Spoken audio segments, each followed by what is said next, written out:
Okay, first of all, I think we all know what cNGN is. cNGN is a stablecoin being backed by the Naira. That's a Naira stablecoin. Building on cNGN, it's more of like saying building on programmable money, right? Which is building any solution that you currently have in a decentralized system, just like you have other stablecoins that people are already building solutions with. So say, for example, somebody wants to build a remittance business or a cross-border payment system for people to be able to move money around, or somebody wants to build an application that involves payment baked into the logic of a decentralized application, or even a Web2 application. You can actually build that using cNGN. Let me give an example. Say you are building an e-commerce store and you want to collect payment. So you can easily integrate cNGN, and people that have cNGN will pay you, and then you have your funds. And there are lots of advantages actually. To see it as building a system or building a solution that you can easily tweak, or you can easily state how the logic of such an application is going to go, based on the fact that you need to build some programs that, let's say, split payments or attach reward to a system. So cNGN, with it, you can build a lot of things. Okay, so currently cNGN is on different chains, but the chain we call our base chain, which is more of like on the platform itself, there is a default chain that we mint to, and that chain is bound to blockchain. It is actually an open blockchain as well.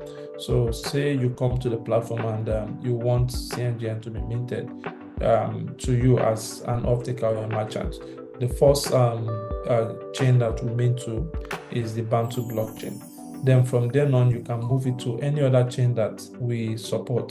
Majorly, there are AVM chains for now, but others are coming. So currently we have Base blockchain, BSC blockchain, Polygon. We have Asset chain. These are the chains we presently have. More are still on the pipeline. So as we go on, we keep rolling out those other chains that very soon we'll be making announcements on.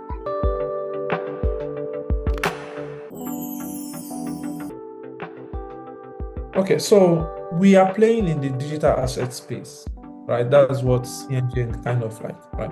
It's just now that stablecoin is now being more of like it is going beyond the digital asset space. So the history of stablecoin started as far back as I think 2015 with Theta, right? And the idea behind stablecoin back then was to create a system where you can easily have a stable value for your earnings, or for hedging against the volatility in the market. So with stablecoin, back then traders can easily move their assets away from volatile digital assets like Bitcoin. Say you bought Bitcoin when it was $10,000 and then it increases to $20,000. Now, with what was happening back then in the markets, it's hard for people to still hold that value still within the blockchain rail. What people were now doing then was, if your Bitcoin has increased or your portfolio increases, you sell your Bitcoin and then you sell it for somebody that will give you dollars, or for someone that will give you the cash equivalent and all that. So in order to have a system whereby people can still hold a digital asset that is not volatile, but still in the same rail, that's still in the same blockchain space, that gave birth to the stable coins you are seeing now.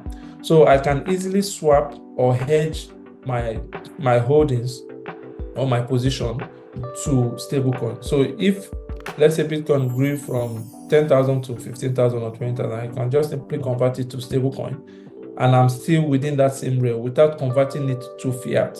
So if I want to move in back, let's say Bitcoin now drops to 13,000 from 15,000, I can simply still use my stablecoin to get the Bitcoin, and then I move, right? Or I still just be doing the movement from Bitcoin to stablecoin, Bitcoin to Bitcoin. So it makes things easier within the space. So now for businesses that you ask how businesses can integrate this. So depending on the solution the business is looking at, right? So there are we know that in the space, we have loan applications, right? That people can easily, you want to collect loan, all right? Or you want to stake, or you want to provide liquidity for people that want to collect loan. Now, the blockchain space or the DeFi space, we already have such solution where people contribute to a pool, and then if you need to collect loan, you come to that pool with your collateral and then you collect a loan. With the cNGN, businesses can say, okay, if you want to be a liquidity provider to this pool for people to be able to collect loan, you can actually contribute, right? Contribute to that pool. So it's a programmable system, or let's say a wallet that has been created programmatically. And then those that have the funds can easily drop funds there. And those that want to collect loan can also come and collect the loan as they are dropping their collateral. So all these are actually programmed easily without any human intervention. So with cNGN, I'm just giving an example of the possibility in the DeFi world and then how people can even interact with it. So I can create a pool that people that wants to contribute funds can actually use cNGN to contribute funds, and people that want to collect these funds as loan can come to the platform, deposit their own digital assets. Because for those that have digital assets, like say Bitcoin, Ethereum, Solana, all these other digital assets, can come and drop that digital assets with on the platform and then collect the Naira equivalent, go do what they want to do, and then they come back and then get their assets back. So the whole idea is that, okay, if you don't want to sell your Bitcoin, or if you don't want to sell any of this digital asset, you can just, and maybe it is there for a long time, maybe you bought it and you plan on selling it in the next 5 years. Now, you can use it to collect loan. Just like you have your house, you can use your house to go collect loan in the bank, or use all this physical asset to go collect loan. So also in the digital space, you can use your digital asset to go collect loan. So that's just one part. Another part could be payments, right? So businesses can also say you want to cut the bureaucracy or you want to cut the middleman between payment gateways, or you want to have a rich global market where people can easily buy things from you and then you can sell to them digitally. That's where cNGN can also come in. Or let's say you want to send money to your parents or to your siblings or to your wife or your family back home, and you want an easy means that will get it to them as quickly as possible. That's where such digital currency comes in, which is a cNGN. So a lot can actually be built, or a lot can be done with cNGN for businesses. So it just depends on their imagination and the availability of professionals to do it for them.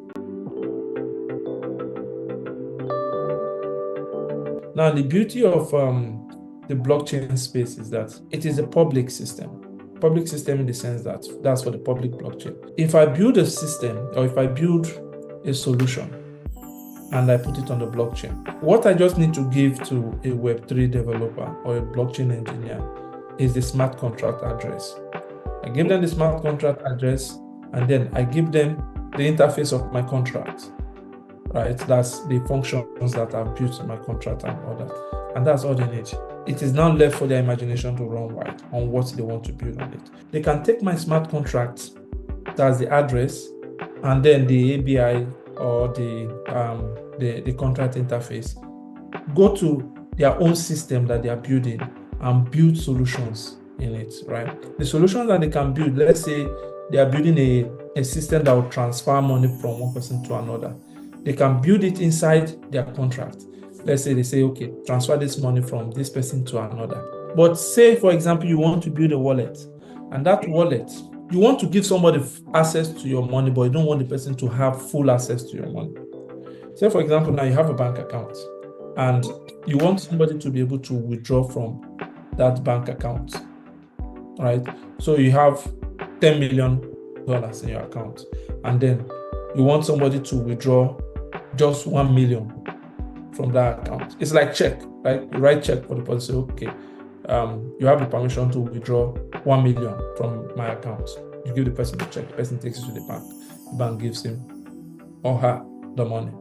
So almost in the blockchain space, not almost, the same thing can apply in the blockchain space. When you're building a solution, you can also bake that in such a way that you say, okay, this money or this my wallet that has $20 million, I'm giving permission to so wallet to be able to withdraw just $500,000 from it, right? And it is doable. The person can only withdraw that amount from your wallet without going beyond it. You see, so that's programmable money, right? You can program it to do what you want to do. Another instance could be that, okay, you want to even shorter the person. Maybe as the person is spending and it is getting to that 500, you find out that, oh, this person is being reckless with these funds. He's not using it for what he intends using it for. You can also shoot the person out from accessing your wallet. So that's the programmable money, right?